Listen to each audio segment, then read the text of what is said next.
बिस्मिल्लाहिर्रहमानिर्रहीम। अस्सलाम वालेकुम स्टूडेंट्स। कल बच्चों हम लोगों ने मैथ मेजरिंग इंस्ट्रूमेंट्स पढ़े थे। परसों हम लोगों ने पढ़े थे लेंथ मेजरिंग इंस्ट्रूमेंट्स। तो आज बच्चों हम लोग पढ़ेंगे टाइम मेजरिंग इंस्ट्रूमेंट्स। टाइम बच्चों मेजर करने के लिए अमूमन हमारे घरों में वॉल क्लॉक होते हैं, उसमें जो है वो सुइयाँ होती हैं और वो सुइयाँ की पोजीशन हमें टाइम बताती है कि क्या टाइम है। तो आम हमारा बच्चा जो वॉल क्लॉक है ना, वो हमें क्या करता है, वो कम से कम रीडिंग हमें दे सकता है सेकंड में, ठीक है ना। और अगर बाज़ वॉल क्लॉक ऐसे होते हैं जिनमें सेकंड वाली सुई नहीं होती, जस्ट और मिनट्स वाली होती हैं, तो उसका लीस्ट काउंट होता है मिनट्स, यानी कि उसका फिर हमारे पास 1 मिनट जो है वो लीस्ट काउंट होगा। लेबॉर्ट्री में बच्चों जो चार टाइम मेजरिंग के लिए इंस्ट्रूमेंट इस्तेमाल होता है वो होता है स्टॉप वॉच। और स्टॉप वॉच जो है ये हमें सेकंड के 10वें हिस्से तक रीडिंग बेहतरीन देता है, और सेकंड्स में रीडिंग मेजर करना तो इसमें बहुत आसान होता है, ठीक है ना। A stopwatch is used to measure the time interval of an event बच्चों कोई प्रैक्टिकल हो सकता है, कोई लम्हा हो सकता है, कुछ भी हो सकता है जिसका हम टाइम मेजर करना चाह रहे हैं। स्टॉप वॉच कहते हैं 2 तरह की होती है, मैकेनिकल स्टॉप वॉच और digital stop watch. Mechanical stop watch बच्चों ये बुक की साइड डायग्राम में आपके पास बनी हुई है, और डिजिटल जो होती है वो ज़ाहिर नंबर्स में हमें रिकॉर्ड देती है। तो नंबर्स में होता है कि हम डेटा को पुट ईजिली कर सकते हैं और ईजी उसे कैरी कर सकते हैं, बट ये होता है कि उसकी हमें प्रिकॉशंस थोड़ी सी ज़्यादा करनी पड़ती है, केयर ज़्यादा करनी पड़ती है डिजिटल इंस्ट्रूमेंट्स की। तो लेकिन वो रीडिंग वगैरह देने में काफ़ी एक्यूरेट होते हैं हमें। A mechanical stopwatch can measure the time interval up to minimum 0.1 second. 0.1 का क्या मतलब है, सेकंड का 10वां हिस्सा, ठीक है ना। तो स्टॉप वॉच क्या करती है, हमें सेकंड के 10वें हिस्से तक रीडिंग बेहतरीन प्रोवाइड करती है, और डिजिटल स्टॉप वॉच जो है वो सेकंड के 100वें हिस्से तक हमें रीडिंग सही प्रोवाइड करती है। यानी बाज़ औक़ात बच्चों प्रैक्टिकल में हमारे पास टाइम इतना तेज़ी से या काम इतना तेज़ी से हो जाता है या रिएक्शन इतना फास्टली हो जाता है कि अगर हम सेकंड्स में टाइम मेजर करें तो सेकंड्स भी बहुत ज़्यादा रीडिंग होती है, ठीक है ना। यानी सेकंड्स में रीडिंग लेना जो है वो सूटेबल नहीं होता, हमें सेकंड से भी लो वैल्यूज़ में रीडिंग चाहिए होती हैं। तो वहाँ हम लोग क्या करते हैं, स्टॉप वॉच को प्रेफर करते हैं। अगर सेकंड के 10वें हिस्से तक रीडिंग ज़्यादा हमें बेहतरीन चाहिए तो मैकेनिकल स्टॉप वॉच बेहतर रहेगी, और अगर 100वें हिस्से तक चाहिए तो डिजिटल स्टॉप वॉच हमें इस्तेमाल करनी पड़ेगी, ठीक है ना। तो ये बच्चों आपके टाइम मेजरिंग इंस्ट्रूमेंट्स इस तरह यूज़ होते हैं। अब बच्चों इसे इस्तेमाल करते कैसे हैं, मैथ मेजरिंग इंस्ट्रूमेंट्स के बारे में हमने कल पढ़ा था कि कैसे इस्तेमाल करते हैं। तो ये स्टॉप वॉच को बच्चों कैसे इस्तेमाल करते हैं, स्टॉप वॉच को इस्तेमाल करने से पहले आप लोगों ने इसको सारा ज़ीरो पे सेट कर देना होता है, ठीक है ना। इसको प्रेस करके इसकी नॉब्स को इसका सारा का सारा सेटअप ज़ीरो कर देना होता है, यानी कि स्क्रीन पे आपको 0 शो हो। फिर आपने इसकी नॉब प्रेस करनी है तो ये आपके एक्सपेरिमेंट की रीडिंग लेना स्टार्ट कर देगा, और फिर जब आप लोग दोबारा नॉब प्रेस करोगे तो ये टाइम रोक देगा। ये मोबाइल्स में बच्चों अब तो स्टॉप वॉच होती हैं, और वो भी यही काम करती हैं कि सेकंड के 10वें हिस्से तक या सेकंड के 100वें हिस्से तक हमें रीडिंग बेहतरीन प्रोवाइड करती हैं। तो यही होता है कि जब हम लोगों ने उसको बस स्टार्ट करना है तो एक दफ़ा देख लें कि उसका सारा स्क्रीन के ऊपर रिकॉर्ड 0 हो, यानी पिछली कोई रीडिंग उसके अंदर सेव ना हो।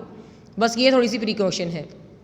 The digital stopwatch start to indicate time lapse as the start और stop the button is pressed. Lapse का मतलब कितना गुजरा है, टाइम कितना गुजरा है स्टार्ट करने में और स्टॉप करने में। As soon as it indicate time interval recorded between start and stop the event, the reset button restore the initial 0 setting, ठीक है ना। हमने बच्चों कौन से पढ़ लिए, length measuring instruments, mass measuring instruments और टाइम मेजरिंग इंस्ट्रूमेंट्स। अब बच्चों ये नेक्स्ट हम पढ़ने लगे हैं लिक्विड की मेजरमेंट्स के लिए कुछ इंस्ट्रूमेंट्स। लिक्विड्स को भी तो ज़्यादा मेजर करना ही होता है ना। हम कहते हैं जी 2 किलो दूध दे दो, तो ये भी बात गलत है, या 2 किलो पेट्रोल मैंने डलवा लिया, तो ये बात सेंटेंस गलत है, या ये स्टेटमेंट हमारी रॉन्ग है। लिक्विड के लिए बच्चों केजी यूनिट नहीं यूज़ होता, केजी सॉलिड्स के लिए होता है। लिक्विड्स के लिए लीटर यूनिट यूज़ होता है, और लिक्विड का बच्चों वॉल्यूम मेजर करने के लिए जो इंस्ट्रूमेंट इस्तेमाल किया जाता है that is called measuring cylinder. Measuring cylinder बच्चों शीशे का या शीशा प्लास्टिक का बना हुआ होता है, उसके ऊपर स्केल प्रिंट हुआ होता है, और ये स्केल जो है जहाँ तक होगा समझे ये वहाँ तक हम लोग इसकी रीडिंग्स मैक्सिमम पढ़ सकते हैं, ठीक है ना। ये डिफरेंट रेंजेस के हमारे पास मेजरिंग सिलेंडर्स लेबॉर्ट्री में होते हैं। ये बाकी हमारे ऊपर है कि हम लोगों ने लिक्विड की ज़्यादा क्वांटिटी मेजर करनी है तो बड़ा सिलेंडर प्रेफर करेंगे, और अगर माइनर क्वांटिटी मेजर करनी है तो हम लोग छोटे सिलेंडर को प्रेफर करेंगे। The measuring cylinder is a glass or transparent plastic cylinder. It is the scale along its length indicate the volume in milliliters. ठीक है ना, यानी इसकी लेंथ के ऊपर स्केल प्रिंट होता है जो आपको मिलीलीटर्स में रीडिंग देता है। ठीक है ना। measuring cylinders have different capacities from 100 ml to 2500 ml. It is used to measure the volume of the liquid or powdered substance. It is also used to find the volume of an irregular shaped body insoluble in a liquid by displacement method. ये बच्चों अगले page में मैं पढ़ाती हूँ कि कैसे इसको डिस्प्लेसमेंट मेथड से की मदद से मेजरिंग सिलेंडर से हम लोग इरेगुलर शेप बॉडी का वॉल्यूम मेजर कर सकते हैं। The level of the water rises which increase the water level and the volume of the given solid object can be indicated. बच्चों सॉलिड्स में जो रेगुलर शेप्स होती हैं ना, जिस तरह ट्रायंगल हो गई, रेक्टेंगल हो गई, सर्कुलर शेप हो गई, तो इनका बच्चों हमारे पास वॉल्यूम का फार्मूला होता है मैथमेटिक्स में। वो फार्मूला हम लोग पुट करके वैल्यूज़ फाइंड कर सकते हैं वॉल्यूम की। लेकिन जब बच्चों हमारे पास सॉलिड ऑब्जेक्ट इरेगुलर शेप का होता है फिर हम लोग इस तरह नहीं मेजर करते, फिर उसको क्या करते हैं, डोरी से बांधते हैं और ऐसा ये सब्सटेंस इस तरह का होना चाहिए जो पानी में हल ना हो। ये ना हो कि आप लोग पानी में हल हो जाए और आप लोग जो है उसे लेके वॉल्यूम मेजर करते जाओ, ऐसा नहीं होगा। हमें क्या करना पड़ेगा, हमें ऐसा सब्सटेंस जो पानी में हल ना हो वो लेना है, उसको डोरी से बांध के हम लोगों ने इस मेजरिंग सिलेंडर के अंदर हैंग कर देना है। पहले पानी किस लेवल पे था वो भी रीडिंग नोट कर लेनी है, और जाहिर है जब हम उस पर पत्थर डिप करेंगे तो पानी का लेवल पहले से ऊंचा हो जाएगा। फाइनल रीडिंग में से पहले वाली रीडिंग माइनस कर देनी है। जो बाद में हमने रीडिंग ली ना पत्थर डिप करने के बाद, उसको हमने कहना है फाइनल रीडिंग, और जो पहले ली थी उसे हमने कहना है इनिशियल रीडिंग। तो ये इन दोनों का जो डिफरेंस होगा ये हमें बताएगा कि कितना इसका वॉल्यूम है, जो आपके पास इरेगुलर शेप्ड बॉडी है उसका वॉल्यूम क्या है। How to use a measuring cylinder. While using measuring cylinder, it must be kept vertical on plane. Plane का मतलब इसको जिस सतह पे रखा जाए, जिस सरफेस पे रखा जाए वो प्लेन होनी चाहिए, वो टेढ़ी मेढ़ी नहीं होनी चाहिए, अदरवाइज आपकी रीडिंग रॉन्ग होगी। Take the measuring cylinder, place it vertically on the table, pour some water into it. Note the surface of the water is curved. The meniscus or the must of the liquid curved downward. यानी कि ये बच्चों ये कहते हैं कि ये water की जो लेवल है ना आपको लगेगा जैसे थोड़ा सा डाउन में है, यानी कि कर्व आपको डाउनवर्ड सी महसूस होगी।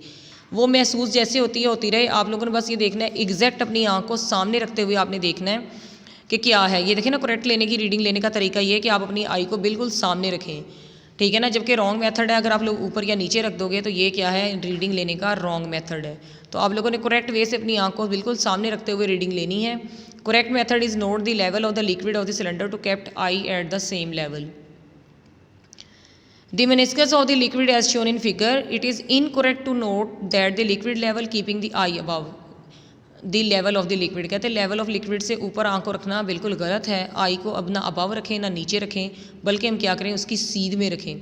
Similarly when I is below the liquid the meniscus appear to be lower, यानी कि जब आप नीचे देखोगे आपको लगेगा उसकी सतह नीचे है, जब आप ऊपर देखोगे तो आपको लगेगा कि उसकी सतह ऊपर है, ठीक है ना। ये आप लोगों ने सिर्फ उसकी लिक्विड की सतह के बिल्कुल सामने अपनी आँख रखते हुए रीडिंग नोट करनी है, ऊपर नीचे नहीं होनी चाहिए, वो आपकी रीडिंग ख़राब हो जाएगी।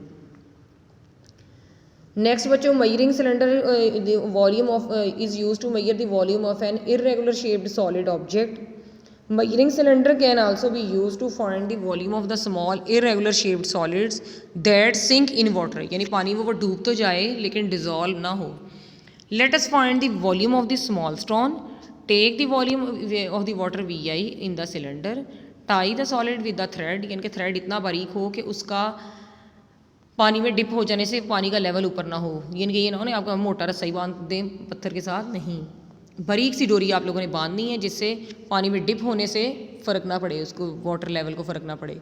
Lawyer the solid into the cylinder, यानी कि सिलेंडर के अंदर सॉलिड को डिप करते जाएं, नीचे लेके जाते जाएं, फुली इमर्स्ड इन लिक्विड।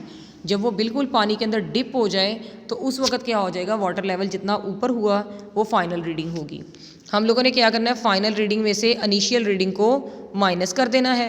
तो ये जो रीडिंग का डिफरेंस आएगा ना, वॉल्यूम्स का फ़र्क आएगा, यही क्या होगा, ये volume of the irregular shaped object होगा। यानी कि ये मेजरिंग सिलेंडर का हमें दूसरा इस्तेमाल पता चला कि हमें सिर्फ लिक्विड का ही वॉल्यूम पता नहीं चलता, बल्कि ऐसे सॉलिड ऑब्जेक्ट का भी हमें वॉल्यूम पता चल जाता है जो कि इरेगुलर शेप्ड होते हैं, जिनका किसी स्केल की मदद से हम लोग नहीं मेजर कर सकते कि उसकी कितना वॉल्यूम होगा। Okay, thank you students.